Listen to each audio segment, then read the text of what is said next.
Taking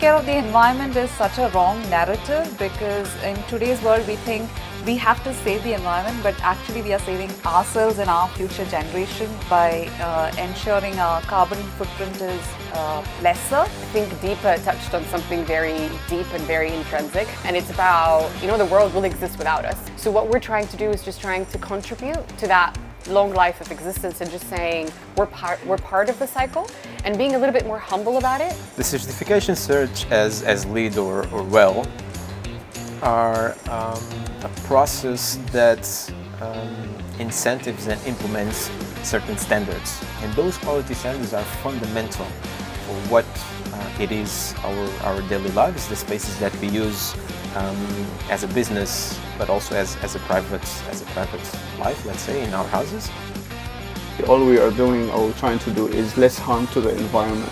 What we should look at is how we can move beyond sustainability and look at how we can be part of nature. One thing that we talked about is how we can create experiences, rewarding experiences for guests. In one of our projects, we agreed with the operator on creating a system, and that system is based on measuring the carbon footprint of the guests during their stay within the hotel.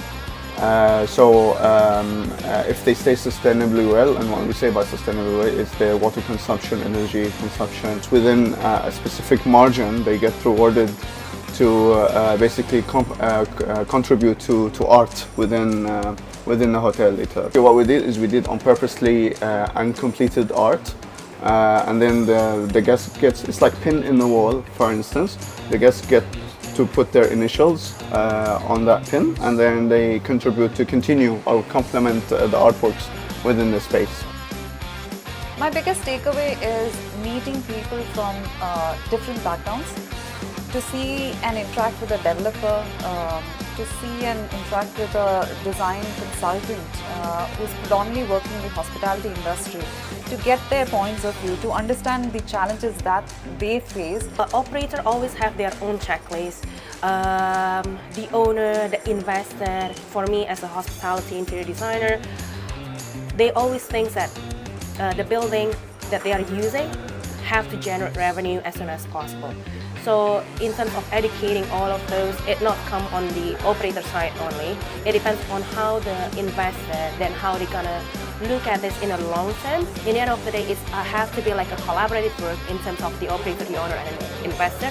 Of course, as a designer, we're able to advise in terms of using the material or the technology that is sustainable in a way. I feel like one way is to call out victim. Another card is, well, you know what, I've got responsibilities. I've got a little bit of power handed over to me into the decisions that I make every day. And I think, thinking about the bigger picture, one of the most easiest, I would say, and yet biggest changes that we could do is turn to the local market. And I think there's a lot of potential there.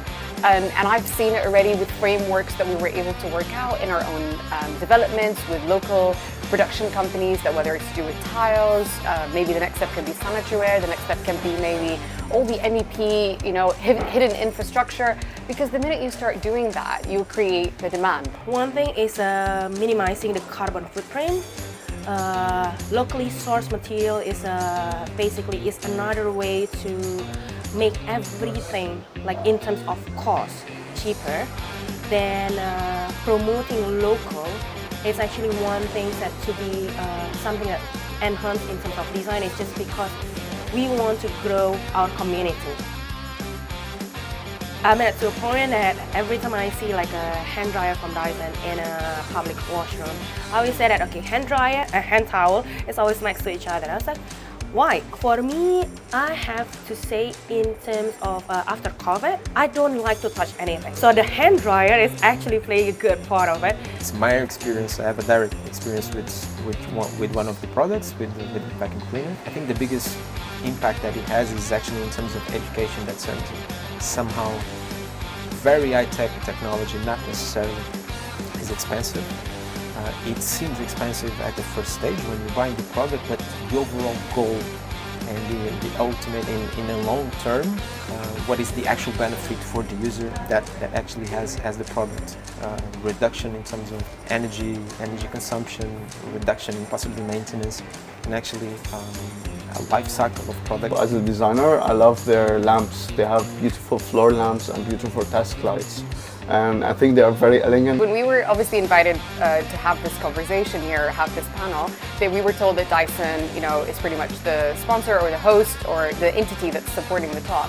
So it kind of pushed me into reading a little bit more about them, and I was having a chat with Yasmin, the representative here in the Middle East, and I was saying one of the most beautiful things about Dyson was how easily accessible information about their sustainability was to the consumer or to the person who's just browsing the website. And I think one of the most important takeaways I took from researching about their R&D team and what the initiatives that they're doing is that I loved how brave they are against change.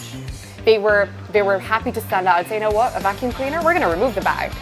Purifiers, we're going to make it very slim, you're not even going to see it. And I loved that they were able to push that R&D into our homes. And I think it's an incredible initiative from Dyson.